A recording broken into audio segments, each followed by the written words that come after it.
El espacio es un espacio que nosotros hemos manejado durante todo el.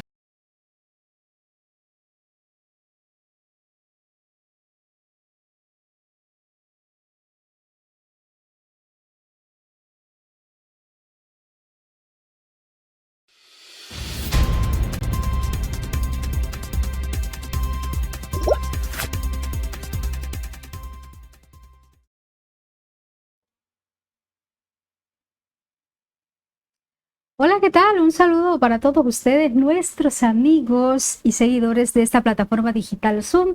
Tengan todos ustedes un cordialísimo saludo en esta tarde del martes 29 de agosto, cuando ya estamos a punto de cerrar el presente mes. Bueno, quiero agradecerles a todos ustedes siempre por estar ahí, por conectarse, por hacer parte de todos estos procesos. Hoy estamos aquí, retomamos un programa que hemos venido trabajando en cada uno de los tiempos de procesos electorales, que se llama La Política y sus protagonistas. Yo quiero empezar de una vez diciéndole que hoy nuestro protagonista de la tarde es el señor Gabriel Calle de Moya, quien es nuestro invitado especial a esta mesa de trabajo. Don Gabriel, bienvenido a este espacio. Tenga muy buenas tardes. Muy buenas tardes para todos los oyentes y televidentes de este importante programa, que es netamente político, y estamos en el periodo preelectoral para las elecciones de alcalde, gobernador, asamblea y consejo.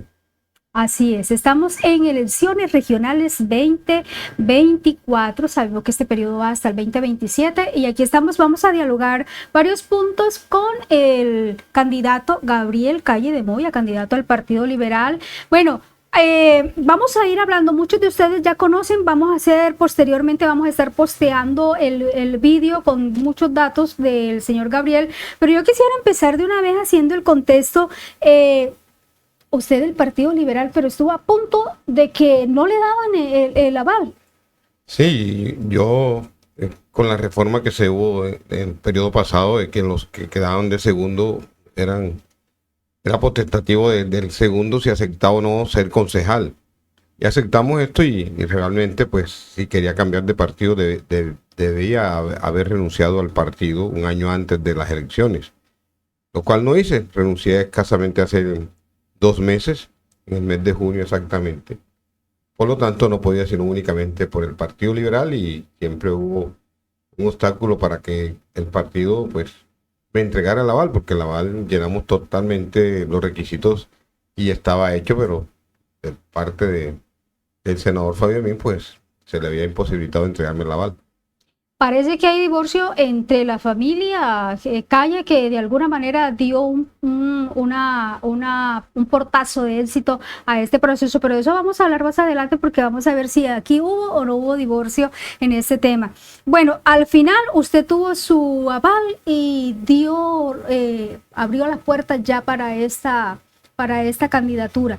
Pero sí le contábamos a nuestros seguidores que muchos nos preguntaron cuando empezamos a hacer los sondeos de cómo le parecían, cuáles candidatos habían, quiénes les parecían los candidatos para estas elecciones, y cuando se nombraba, primero surgió que iba a estar doña Carmen inicialmente, y cuando se habló de que usted era la persona que iba a aspirar, se habló de que esto sería nepotismo, porque se estaría centralizando el poder de alguna manera en una familia, esto teniendo en cuenta que usted tiene un hijo aspirando a la gobernación, tiene un hijo que hoy, le enviamos un cordialísimo saludo, es el presidente de la Cámara de Representantes, y entonces usted aspira a la alcaldía. A mí me gustaría que usted le explicara a la gente este tema.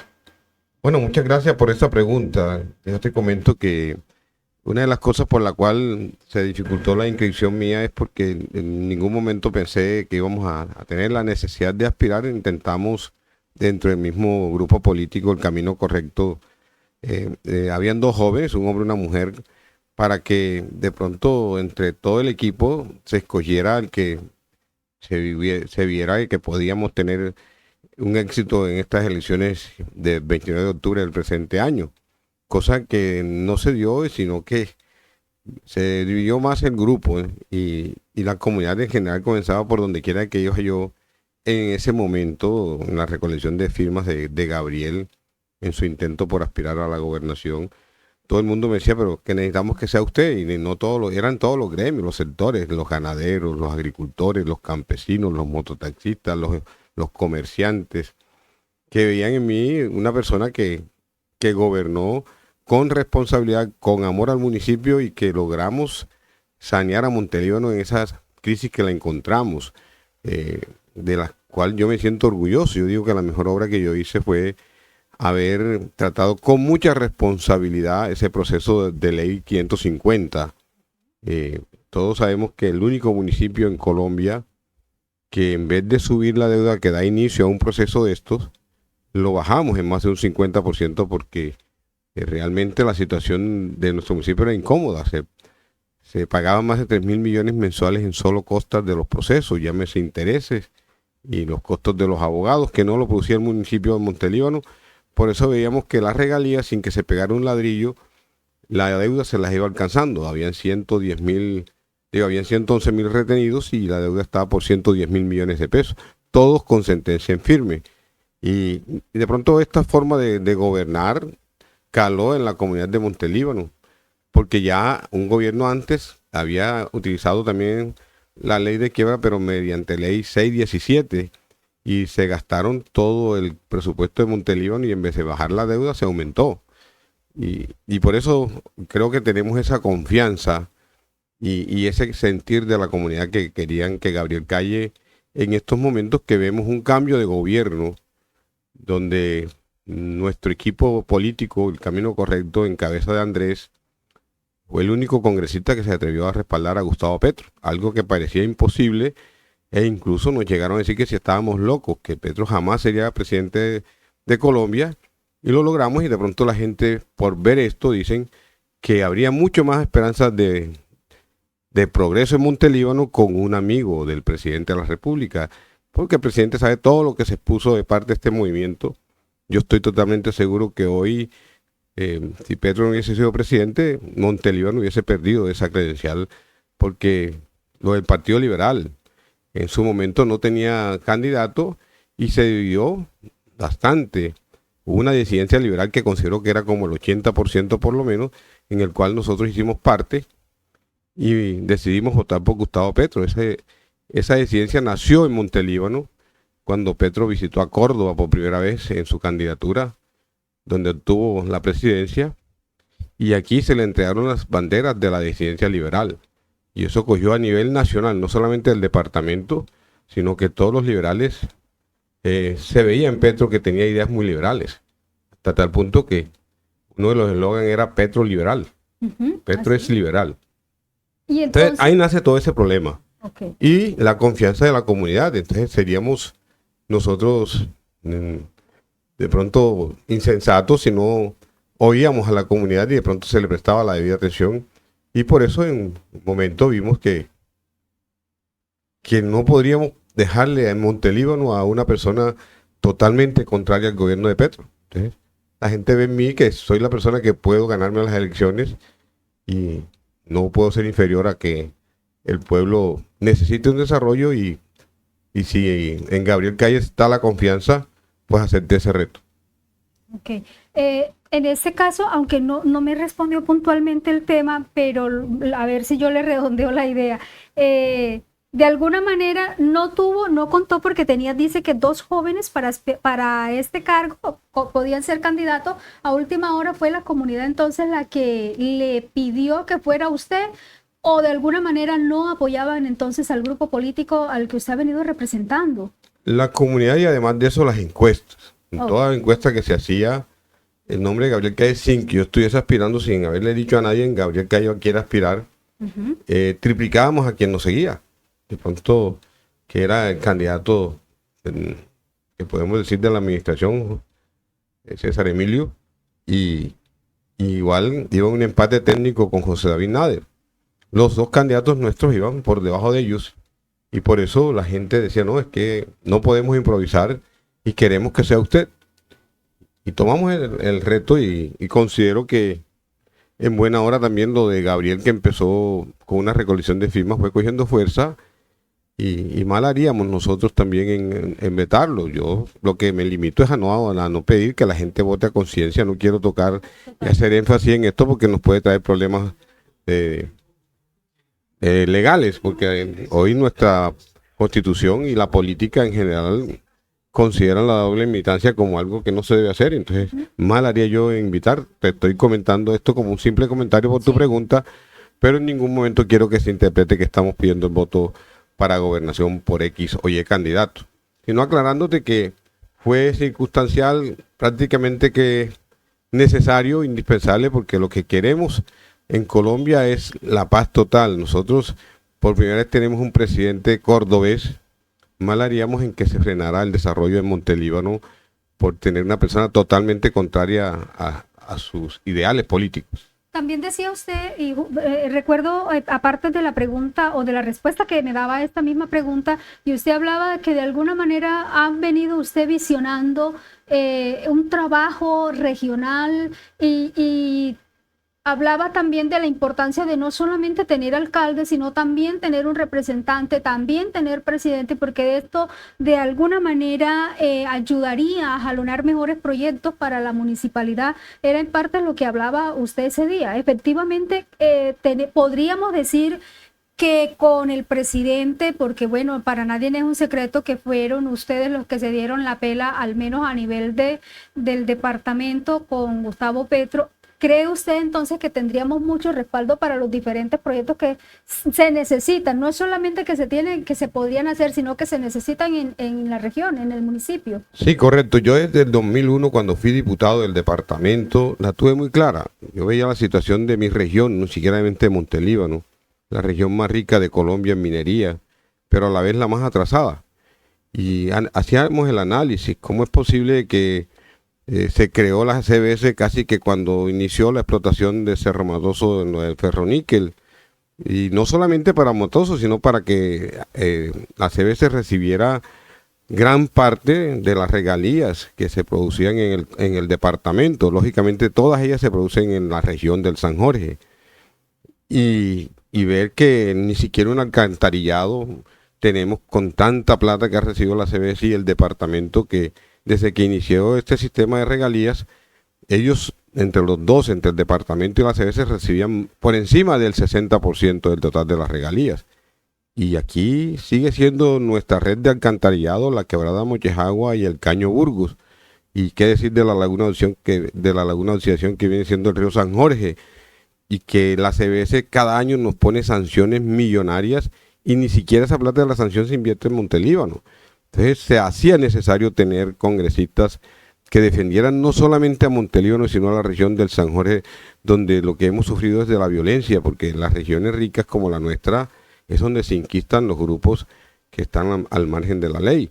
Lógicamente porque hay mucha riqueza y hay muchas empresas de las cuales pueden ellos sacar algún provecho para todo esto, y vemos que ni siquiera una sede de la Universidad de Córdoba, no tenemos un SENA con autonomía, no tenemos un hospital cuando la minería a cielo abierto contamina demasiado y trae enfermedades muy complejas. Pero sí los vemos en los municipios donde son nuestros congresistas. ¿Dónde está el hospital regional o de segundo nivel en Córdoba? En Sagún, Cereté, Lorica y Montería, donde siempre hemos tenido los gobernantes nuestros, gobernadores y todo. ¿De dónde han sido los directores de CBS? En su gran mayoría de Sagún, Montería o Lorica. Y igualmente no podíamos estarnos muy quietos y fuimos creando esta estructura política que se cumplieron 2 años, yo digo que en el mismo periodo, y que se hace necesario que Montelíbano y el San Jorge lo aprovechen, que es por primera vez un presidente cordobés y de centro izquierda, que tiene una mentalidad muy diferente a lo de extrema derecha, que considero que la extrema derecha venía asfixiando a la gente más pobre. Cada año se aumentaba el número de pobres y la pobreza extrema. Yo lo ponía como ejemplo esta semana, el fin de semana, el sábado concretamente, estuve en el corregimiento donde nací, en Córdoba, y le preguntaba a señoras que me conocieron cuando estaba niño por las calles, una simple pregunta: ¿cómo se sentían ustedes más contentas hace 56 años que estábamos por acá o ahora en este momento? Y dice, no, indiscutiblemente hace 56 años comíamos las 3 comidas, la gente ya más contenta, había más armonía, más felicidad, se festejaban esos fines de año con mucha alegría. Hoy allá no hay sino mujeres, ancianos y niños por la situación que estamos viviendo en nuestra región. Entonces todo esto nos conllevó a eso, y hoy también tenemos otro sueño hecho una realidad, que es por primera vez un hijo de Montelíbano como presidente de la Cámara. Y yo diría el brazo derecho del presidente, porque sabemos que los grupos de extrema derecha querían quitarle, arrebatarle las dos presidencias del Congreso a Gustavo Petro y lo lograron con el Senado. Entonces hoy considero que al San Jorge le toca ese cuarto de hora de que la nación y el departamento le retribuyan lo que le han quitado durante más de 60 años. Bueno, necesitamos esa retribución. Efectivamente, miren, yo tengo compromisos con ustedes como nuestros seguidores. Era una de las preguntas que me había comprometido a realizarle al señor Calle sobre el tema del nepotismo. Él acaba de explicar, y yo hay algo que sí siempre he querido o he dicho. La abuela tenía un dicho que decía que era mejor malo conocido que bueno por conocer. Yo soy de las personas que celebro que Montelíbano o que un hijo de Montelíbano esté de presidente en la Cámara de Representantes. Creo que es un punto a favor de nosotros como cordobeses y qué orgullo que sea de Montelíbano. Y bueno, ojalá todo esto sirva para que se puedan realizar proyectos que beneficien a la comunidad. Ya empezamos con uno. El solo hecho de que Andrés hace 4 años presentó ese proyecto de que por ley de la República se reconociera a Montelíbano como capital niquelera de América, se lo había engavetado. Ya hoy como presidente lo sacó y se lo aprobó y está para sanción presidencial. Esto es muy importante, que ya no solamente Montelíbano aparezca en las páginas como el mayor municipio donde han habido masacres de policías, de soldados, de grupos al margen de la ley, porque a nosotros nos duelen todo, tanto las mamás de los militares como de la gente que el gobierno, el sistema anterior obligó a mucha gente que no tenía oportunidad de progresar, ni de estudiar, ni de educarse, a veces hasta de consumir alimentos. Hay muchas familias que solamente comen una sola vez al día. Se metieron a estos grupos, entonces también estas muertes nos duelen, y sé que este presidente le apunta a la paz total, y la paz la conseguimos con mejor calidad de vida. Estatal, por supuesto, que allí entra o se fortalece la violencia, porque no es solamente meter fuerza pública, también es pensar en el tema de inversión social. Y hablando de todo eso, bueno, ya nos explicó también por qué no pudo aspirar a alguien, o por qué alguien del camino que integra el camino correcto no pudo aspirar. Nos decía, la comunidad y gremios le pidieron que fuera él. Pero sobre todo las encuestas eran bastante las encuestas, favorables, okay. Y por eso estamos acá.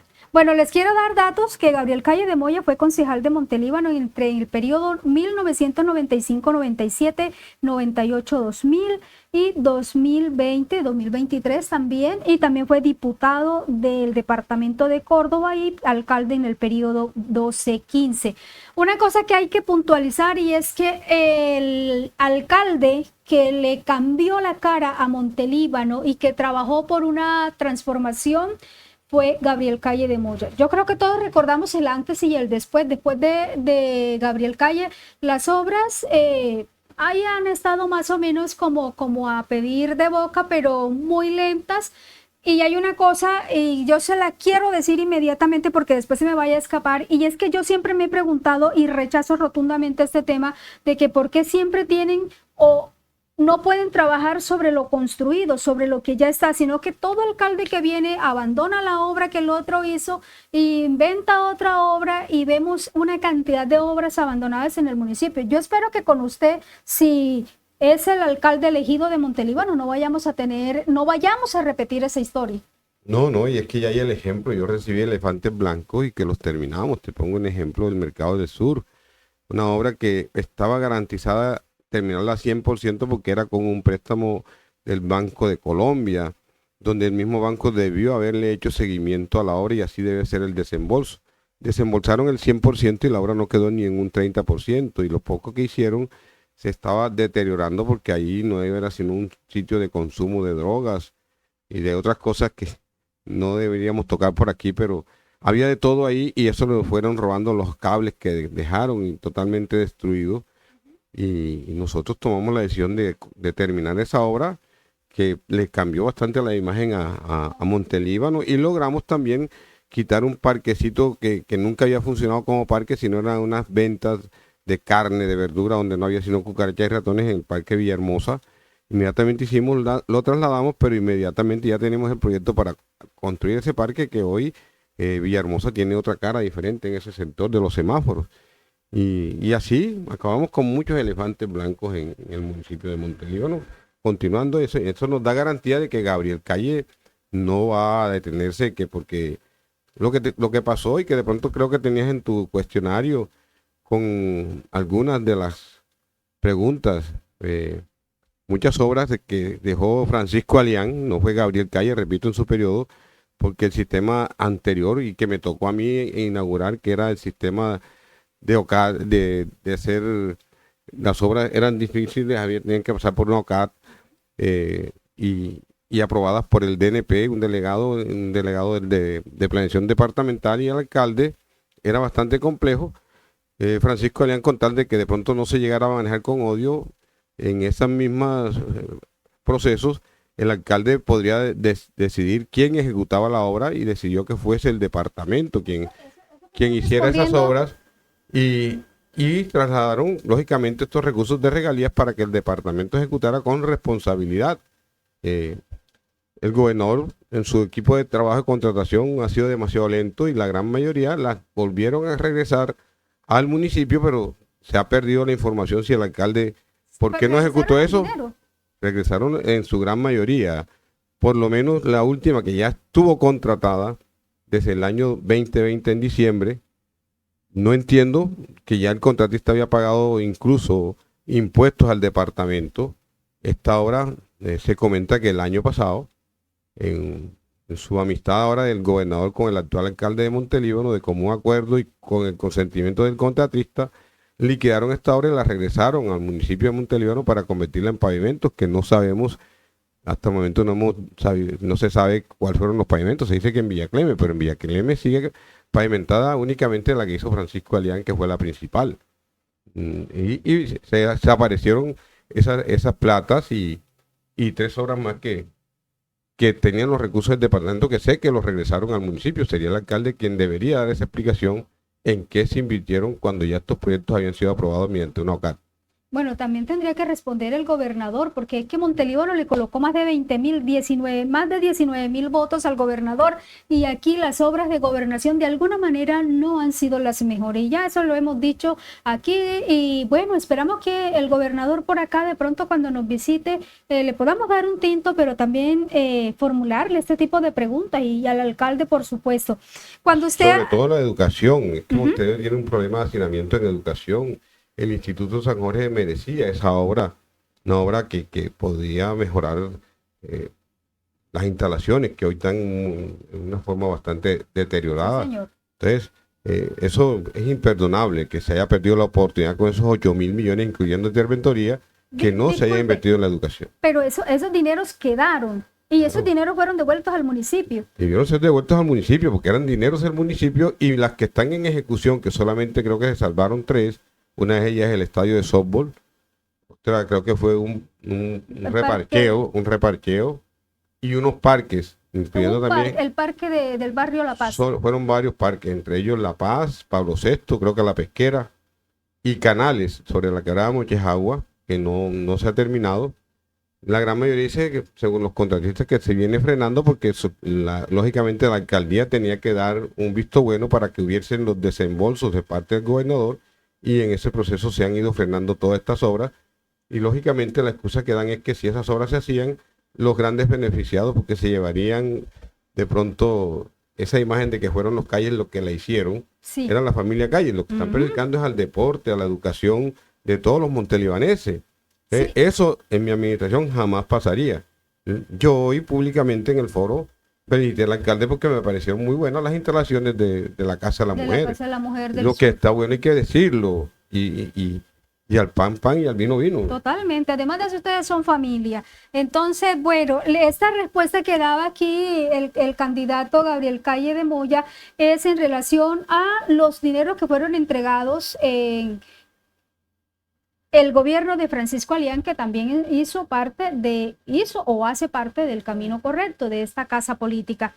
Yo quiero aquí enviarle un cordialísimo saludo a todos los que están allí conectaditos, a los que están dejando sus mensajes, a Javier, a Oscar, a Arcia, a Fanny. Mire, aquí tengo un mensaje que se lo voy a dar porque esto es una cosa que ya me ha parecido bastante molesta acá. Y dice Yesid Arcia: buenas tardes, Cari, saludo desde Digital Owing Publicidad. Le ofrecemos al señor Gabriel Calle todo el material publicitario. Es un chico de acá, es un emprendedor. Son chicos, acá hay un grupo de muchachos que se han fortalecido de alguna manera y en la medida de sus posibilidades las diferentes opciones para ofrecer en esta temporada estos servicios. Ojalá que ustedes, si no lo han apoyado, lo puedan apoyar. Muchas gracias. Ahí está. Si necesita, le paso el contacto también para que puedan contactar con estos muchachos jóvenes, porque de esa manera también se apoya. Cuando hablamos de progreso, uno de los que genera progreso y de alguna manera reactiva economía son estas propuestas de los muchachos, de los jóvenes que están cada día viendo cómo se reinventan en medio de una municipalidad donde cada día hay mayor número de desempleo, y eso lo vamos a estar hablando después, ¿verdad? Vamos a estar hablando del tema del desempleo, pero vamos a seguir porque es que yo tengo otras preguntitas acá que la comunidad quisiera saber, y es el tema de la audiencia. Usted, eso fue por allá en el gobierno todavía del señor Francisco Alián cuando se abrió esto, y 21 convenios de Agua Azul por más de 58.000 millones de pesos. Pero eso apenas se mueve ahorita y uno se pregunta, ¿esto se mueve porque es tema político o porque los que hacen todos estos trámites les tocó esperar 4 años para hacer algo? ¿Usted qué dice sobre el tema y cómo va ese proceso? Pues tú sabes que hace poco uno de los que están acogidos al proceso de paz mediante la JEP, más concretamente Macaco, se refirió de pronto específicamente al caso de Gustavo Petro, cuando con la complicidad del fiscal de turno querían hacerle unos montajes para inhabilitarle e imposibilitar que él llegara a ser presidente de Colombia.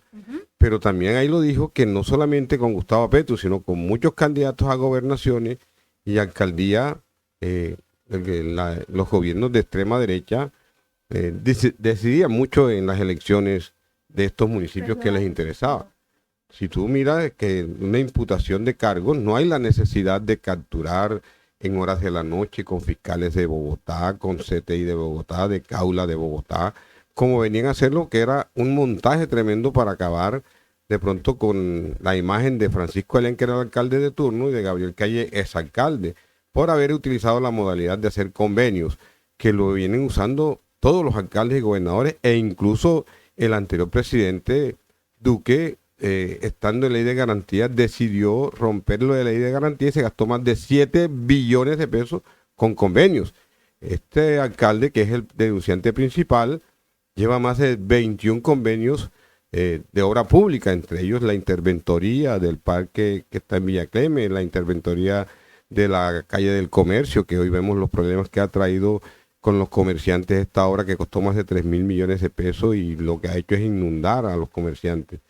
Entonces, cosas como esta la tienen para sacarla en cada proceso preelectoral, como es el caso nuestro. A los 4 años nuevamente reviven y solamente tocan el nombre de Gabriel Calle como para enlodar esto. Esto no tiene ningún problema en estos momentos. Yo creo que el alcalde, si él es consciente desde el primer año, él tiene un proceso similar y de pronto un poco más grave. Él contrató con un inversionista, que esto por ley no se puede, y desde hace rato le imputaron cargos y viene aplazando ese juicio, creo que 3 o 4 veces. La última me cuentan que la hizo con una excusa médica que le dio el exconcejal, que ya en ese momento era concejal, Juan Carlos Machena Otero.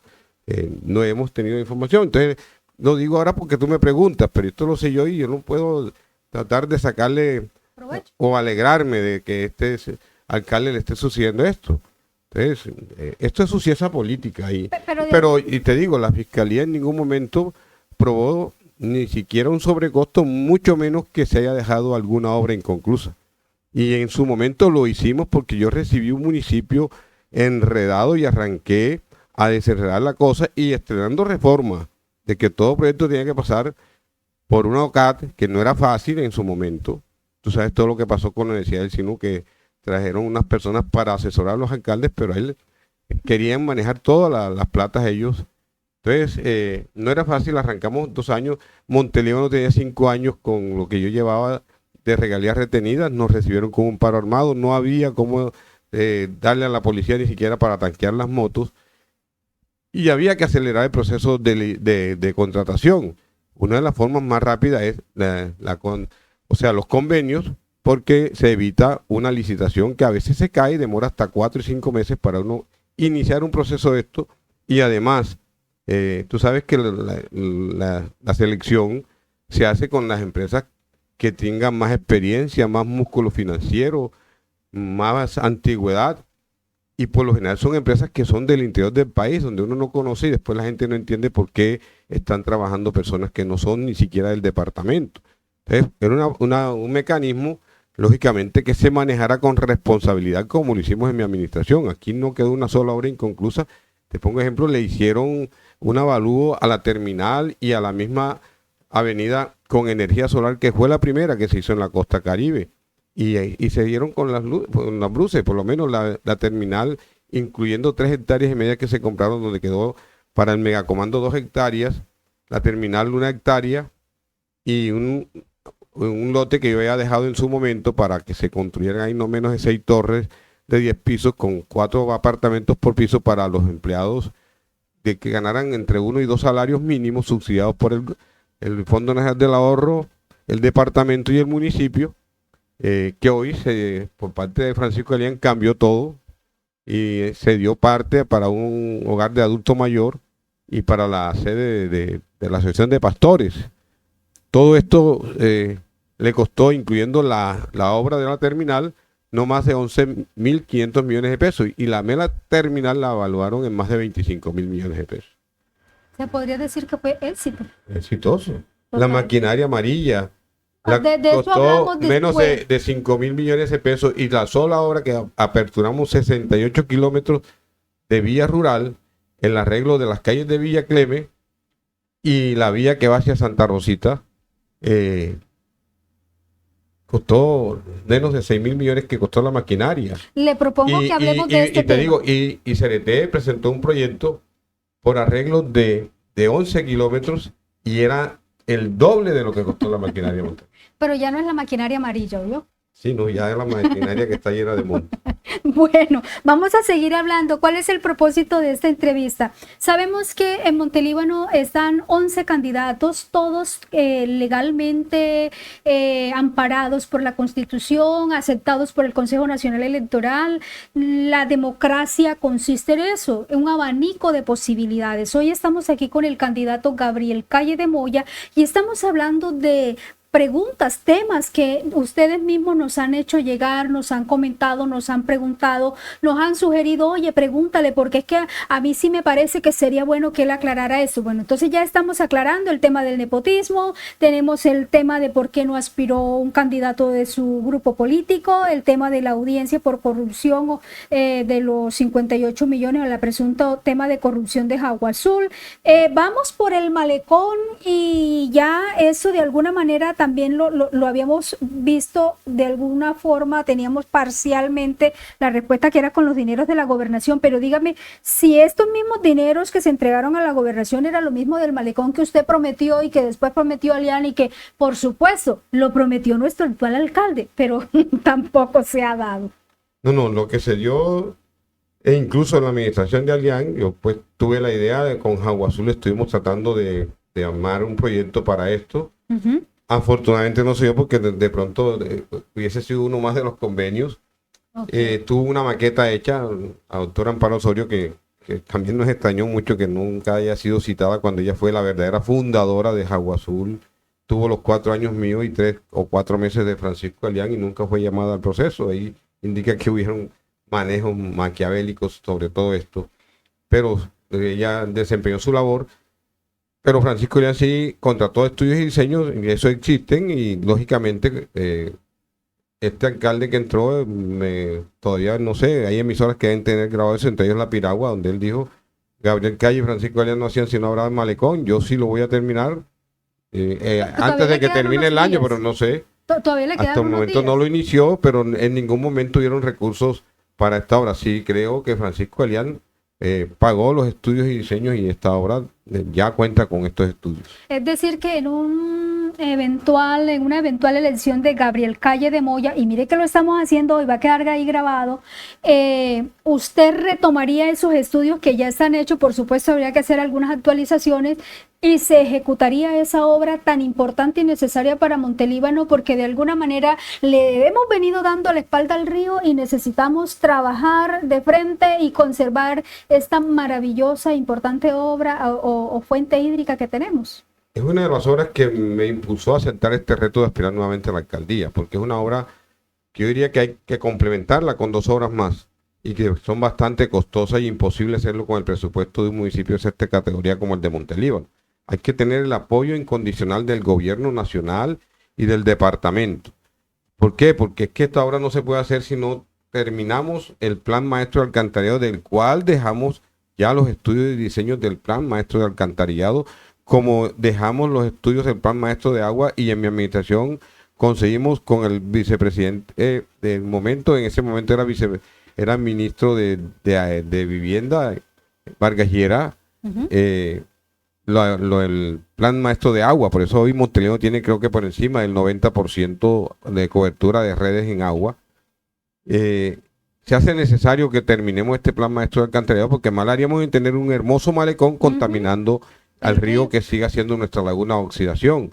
Y yo dejé también estudios y diseños de un puente sobre la cabecera municipal, que se hicieron los estudios incluyendo 800 metros al lado y lado. Se hizo por el sector de la pesquera, donde estaba el tránsito anteriormente, porque pensamos que ahí termina la doble calzada y lo que queremos que vaya al campo es tractomulas, doble troques, para sacar los cultivos legales, que nuestro campesinado, con la ayuda de este gobierno, le produzca alimento al mundo, no solamente a Colombia, y necesitamos que estas vías sean amplias. Ahí termina prácticamente la doble calzada, o por la fábrica de hielo. Entonces son tres obras complementarias que embellecerían a Montelíbano, y que por fin la CBS deje de sancionarnos por contaminar el río, y ojalá tengamos 4 años de director de CBS que sea del San Jorge, por lo menos. Ojalá, sí, Que porque eso nos daría no un te- recurso adicional.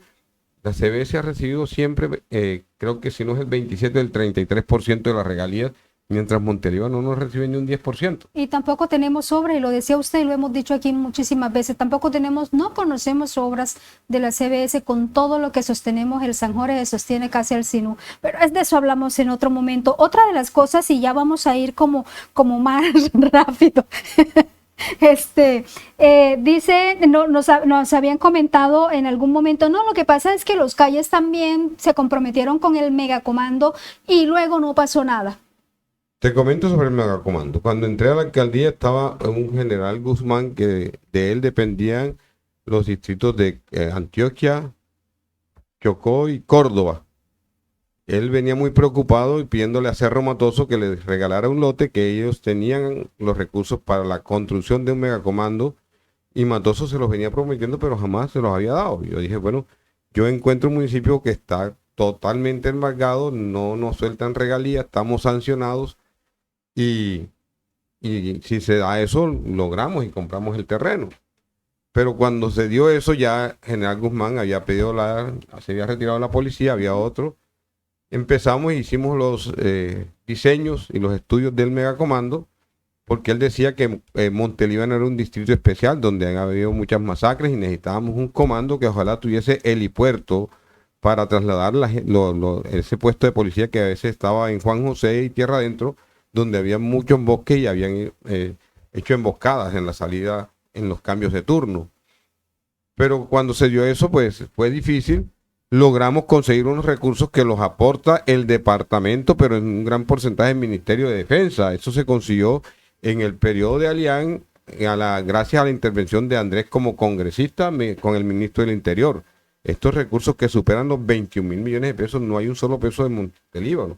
Y ha sido negligencia del gobernador, que para mí es el gobernador que ha tenido el peor equipo de contratación en la historia de Córdoba, y esta licitación se ha caído varias veces. Esto está en manos del gobernador, ya se licitó la interventoría, digo, los estudios de diseño están yo me imagino que ya debe estar muy avanzada la licitación tanto de la obra como de la interventoría, pero es totalmente responsabilidad del actual gobernador del departamento porque los recursos tienen más de 4 años de estar en el departamento de Córdoba. Oiga, le hago una consulta. En este caso, una vez sale el gobernador, el siguiente que sigue, estaría obligado, enviaría esos recursos a Montelíbano para que sea el municipio el que ejecute esa obra, o definitivamente esto es oficial de la gobernación de Córdoba. Pues ya eso tendría que entrarlo a revisar Planeación Nacional, Okay. a quien le corresponda cómo ejecutar esto, pero lo ideal es que lo haga el departamento, que es quien Okay. está aportándole, y el municipio ahí no está aportando sino el terreno que lo compramos en mi administración. Y dice usted que esta gobernación ha tenido el peor equipo, pero vea, ustedes están divorciados. No, digamos que a ver, el Partido Liberal no se divorcia solamente en Córdoba, de pronto a nivel nacional. El Partido Liberal no tuvo candidato presidencial, tampoco fue obligante la decisión del presidente, al cual respetamos mucho, al doctor César Gaviria, y él fue claro, no era obligante para ningún congresista apoyar a X o Y candidato, y gran parte de la disidencia liberal o del Partido Liberal que se volvió en disidencia, ve en Gustavo Petro una persona más que de izquierda, a un liberal, tiene ideas muy liberales, lo de la reforma a la salud es muy liberal, lo de la reforma laboral, de que permita que un campesino y una ama de casa que se levanta a veces a las 4 de la mañana y se acuesta a las 10 de la noche dejando todo limpio, no tenga en sus últimos años una pensión. Y por eso gran parte, yo diría que por lo menos el 90% de los liberales votamos por Gustavo Petro. Y eso nació en Montelíbano y de pronto ahí viene ese celo político y no es que haya una pelea tampoco a muerte como lo han hecho creer con nuestro senador Fabio Amín y con el gobernador Orlando Benítez, pero hay cosas que no compartimos cuando hoy los que votaron en contra de él y que hablaban muy feo de él y que le prestaron denuncias y que nos sacaron por la W, cuando él se equivocó en Villa Clem en un discurso como aspirante, sean sus nuevos mejores amigos. Y pues eso hay que respetarlo, esos son gases de la política y vamos para adelante. Dicen ustedes Adelante por defender a Montelíbano. Yo soy un convencido de que estamos en esto porque queremos aportarle a la paz y eso se aporta con trabajo para que la gente pobre mejore sus condiciones de vida, para gobernar con amor a Montelíbano, no hacer las obras que más plata le dejen al alcalde de turno, sino las que verdaderamente necesite la comunidad. Bueno, ahí está. Dice el adagio popular que no hay enemistades en política, no hay ni enemistades absolutas ni lealtades incondicional. Esto aquí no es un divorcio, dice el señor Calle, esto aquí es una discusión, pero ahí sigue todavía. Hablemos un tema que también es interesante y es el tema de Ñoño Elías. Bueno, que la plata que entregó Ñoño Elías, que después Ñoño Elías fue capturado, que ahora Ñoño Elías salió justamente para esta época de elecciones y que tiene un relacionamiento con ustedes. Hablemos un poco de ese tema. Bueno, te cuento de Ñoño Elías, pues cuando yo fui alcalde por la U, me apoyó Ñoño Elías en su momento. Después hubo de pronto una separación política porque decidimos apoyar a un candidato a gobernación diferente al que él apoyaba, que en ese momento era Carlos Gómez. Esto dio para que nos separáramos políticamente y en el tiempo que yo estuve respaldado por Ñoño Elías y voté yo por Ñoño Elías al Senado y por Jochetos a la Cámara, no habían estos problemas de Odebrecht. Esto resultó cuando ya quien era militante de Ñoño Elías en Montelíbano y que aspiró, apoyado por Ñoño Elías, fue José David Cura cuando perdió con Alián. Y de pronto en ese momento, pues yo venía siendo, de pronto, dicho por mucha gente que hablaba con Ñoño Elías, que le hiciste tú calle a Ñoño que cuando toca Montelíbano la agarras contra ti. Sí, porque nunca me alegré de su mal, nunca, porque considero que una persona que hizo cosas muy nobles y muy buenas. ¿Y invirtió plata en Montelíbano? Pues trajo unos proyectos a Montelíbano, como fueron unos parques, pero una persona muy especial, sobre todo en su municipio Sagún, una persona muy dadivosa, que era muy católico, pero en ningún momento cuando él tuvo su problema con Odebrecht, Gabriel Calle o la familia Calle tenían algún vínculo político o siquiera de amistad. Yo nunca hablé de él, ni hablaré mal de él. Me parece una persona que es muy generosa, él y su familia, y no me alegro del mal ajeno. De pronto cometió errores como cualquier ser humano, pero hoy quieren hacer ver como si nosotros fuéramos los grandes beneficiados porque ellos de pronto no están de acuerdo con el candidato que tiene los hermanos de Musa Besaile. Me han dicho que problemas familiares de ellos, no sé qué problemas tendrán, y han tomado decisiones diferentes a los de sus hermanos, pero no en ningún momento como han querido como estigmatizar lo de Andrés. Andrés cuando Ñoño Elías tuvo su problema no era ni siquiera mayor de edad. Y hoy le quieren como dar como si que él es representante gracias al apoyo de estos dos señores que, repito, respeto mucho y será la justicia la que diga si ellos son culpables o no culpables. Sí. Y han querido enlodar el nombre de la familia Calle, pero notamos que a veces cuando dicen no, que se rompió la coalición Calle, que ya nuevamente los hermanos Besaile se hicieron una amistad y que todos contra Calle, ya ahí no es malo Musa Besaile ni Ñoño Elías. Es malo es cuando vienen de pronto a intentar buscar un cambio en lo que tiene que ver con las elecciones a que vienen este 29 de octubre. Bueno, yo solo pregunto, aquí está el candidato a la alcaldía de Montelíbano con su eslogan Progreso Seguro. Ustedes saben que estos son espacios donde hablamos y le preguntamos al candidato esas preguntas, esos cuestionamientos que ustedes tienen, porque es que él va a gobernar para el municipio y va a gobernar para el que vote por él y para el que no vote por él también. Así es. Entonces, yo no sería incapaz de decirle a un campesino que trabaje la tierra y porque el presidente en su política quiere darle tierra a que produce alimentos y darle ayudas, por el hecho de que no votó por Gabriel Calle, jamás que espere que yo voy a vetarlo. Al contrario, yo sé que el campesinado se deja influenciar mucho en estos momentos cuando de pronto las necesidades son inmensas y hay candidatos que se quieren imponer a peso de plata.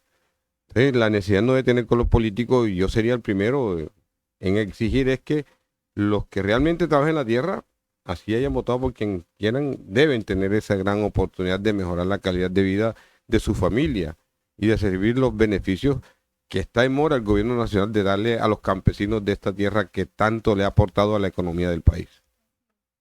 Señor Calle, vamos cerrando este capítulo de hoy, pero aquí vamos a estar de puertas abiertas para escucharlo porque queremos que hablemos de las propuestas y no solamente que nos eche el cuento de qué propuestas, sino cómo se ejecutarían, de dónde vamos a sacar el dinero, cómo se pueden realizar, porque necesitamos que la comunidad sepa cuáles son las obras, la viabilidad de las mismas y que cuando vayan a las urnas voten a conciencia, porque ese es el principal objetivo, que usted conozca el programa de gobierno, que usted sepa qué es lo que se está prometiendo y cuál es la viabilidad de lo mismo, porque de prometer se puede prometer mucho, pero hay que mirar si se puede cumplir. Y quiero hacerle dos preguntas. Voy a cerrar con el tema de gobernabilidad, pero entonces antes quisiera hacerle una consulta sobre un tema que se presentó al final de la semana y es la salida de su jefe de prensa de su campaña política. Bueno, ¿qué te cuento, Suadi? Concretamente me imagino que te refieres a ella, una gran profesional, una persona que llegó a mi campaña de pronto con una propuesta que traía un médico amigo y especialmente de un ente que viene prestando una excelente labor en salud en el municipio como es la Clínica del San Jorge. Ella era trabajadora de la clínica y la clínica quería participar en política, en democracia. De pronto no la clínica, de pronto algunos trabajadores de la clínica, porque no puedo decir la clínica, no conozco a sus dueños, creo que no son de Montelíbano. Y la propusieron a ella, pero entonces ella dijo, hombre, yo trabajo en Puerto Libertador, de pronto no me va a quedar el tiempo y trabajo en la clínica, yo preferiría manejarlo de prensa y que esta muchacha Garavito pues la trajo como candidata al consejo, que me parece una excelente mujer, una periodista también y que le gusta mucho el folclore, la música vallenata. Entonces, pero sabemos que de pronto su responsabilidad en Puerto Libertador a cada rato me decía, Gabriel, me quieren presionar en Puerto Libertador que no quieren que trabaje acá, de todos modos políticamente no están por la misma línea, son diferentes partidos, él es de la U, usted es liberal. Yo digo, no tiene problema, en el momento que tú veas que tienes alguna dificultad, Suadi, yo sé que tu labor es valiosa, excelente y sobre todo que tenía muy buenas relaciones con algunos de prensa que nos tenían con ellos mal informados y aclaramos la situación con ellos y eso se le abona a ella que lo hizo de buena fe. Y no sabemos, de pronto hay relaciones que la obligaron, porque ella fue una renuncia, Sí. ella da unas declaraciones que solamente ella podrá decir quiénes la maltrataron. Sé que en toda campaña hay celos políticos, más cuando uno tiene 45 aspirantes a consejo. Yo quería que solamente tuviéramos 15 con la lista liberal nomás, pero aquí hay mucha gente que es terca y quiere hacer el ejercicio. No es fácil y ha entrado en choque entre de pronto algunos comités de mi organización política. Más creo que pudo ser eso, de que no se entendió muy bien y decidió renunciar. Y aspiro a que sea de la mejor manera. Hoy estoy hablando con ella sobre todo lo que ella deja. Hizo formal entrega a Robert y en buena tónica. Entonces, quiero solamente darle agradecimientos por su labor. Dejó unos cimientos muy buenos en nuestra campaña. Y si quedó algún error, la idea es que lo corrijamos y agradecerle a ella inmensamente si este triunfo se da. Ella tiene parte porque inició este proceso organizándonos, porque como tú viste, nos tocó hacer una rueda de prensa y hacer un escándalo de que mi aval estaba secuestrado porque el senador dijo públicamente que lo tenía, pero que el aval no se entregaba mediante un poder, a pesar de que mandé fue un concejal con poder autenticado, dijo que eso era personalmente y todos los problemas que tuvimos, entramos de una forma prácticamente ya nadie creía, ni yo mismo creía que me iba a poder inscribir y me entregaron el día jueves cuando las inscripciones se cerraban un día sábado, a escaso de 2 días y medio de cerrar las inscripciones y le debemos mucho a Suadi que nos ayudó a organizar todo este proceso que no fue fácil porque es una reforma totalmente diferente, las inscripciones muy diferentes y ella jugó un papel fundamental del cual Gabriel Calle, la familia de Gabriel Calle y el equipo del Camino Correcto le da inmensas gracias y que tiene las puertas abiertas si Dios permite que lleguemos a la alcaldía porque sé que es una mujer que le puede aportar mucho al desarrollo de Montelíbano. Excelente. Y le digo esto y digo lo mismo que dije ayer. Rechazo total a cualquier maltrato psicológico, verbal, Y sobre todo a una mujer, ¿no? material, a cualquier mujer, no por ser periodista, no por ser madre, no, a cualquier mujer, sea quien sea, el rechazo se tiene que generar y nosotros levantamos la voz en rechazo a esto. Bueno, ayer también decíamos que ella no había precisado, había hecho el comentario, pero también había dado su versión en un lenguaje armónico, tanto en su lenguaje verbal como corporal. La última pregunta, porque ya nos tenemos que ir, y es, hablemos un poquito de cómo le parece a usted todo este tema de gobernabilidad de los últimos años. Usted ya hace 8 años salió de la alcaldía de Montelíbano. ¿Cómo le ha parecido la gobernabilidad? Pues bastante mala.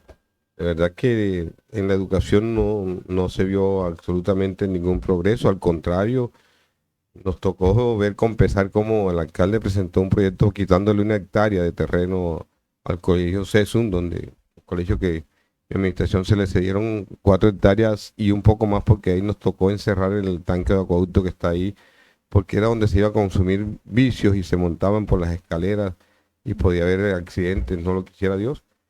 Y quería el dueño del lote después vender frente al tanque lotes para vivienda y que en vez de darle una segunda etapa del otro colegio que dejamos 2 hectáreas y se construyó una primera etapa, como es Samac, la variante hacia Cerro Matoso, pues no vimos que no se manejó lo del transporte escolar. Sabemos que de pronto hubo una pandemia donde hubo 2 años, pero de que la pandemia terminó debió haber transporte escolar en el casco urbano, en los corregimientos, la alimentación escolar no se dio, en la salud se ha desmejorado en el hospital, en los corregimientos no se ve ni siquiera auxiliar de enfermería en muchos de ellos. Las ambulancias están dañadas, la situación en salud es bastante grave. Los corregimientos, lo único que tiene una excelente vía es Puerto Anchique y Tierra Adentro, y esto gracias a Carbomás que está explotando una mina de carbón a cielo abierto y que también viene trayéndoles problemas colaterales a la comunidad. Ya hay un sinnúmero de cosas, el adulto mayor no se viene tratando de la misma forma. Vemos que también se suprimieron unos eh, eh, puntos en la estampilla de adulto mayor, que por ley era el 4% y hoy solamente una decisión del alcalde lo dejaron en el 1%, igualmente con la educación del 3 bajó al 1. Esto tiene afectado lo de FOCADE para que los que terminan el bachillerato con el esfuerzo de sus padres pudieran tener un auxilio para hacer una carrera técnica o, por qué no, profesional, con la que se beneficiaban los mejores alumnos de las calificados en las pruebas al saber y los mejores alumnos de los corregimientos nuestros.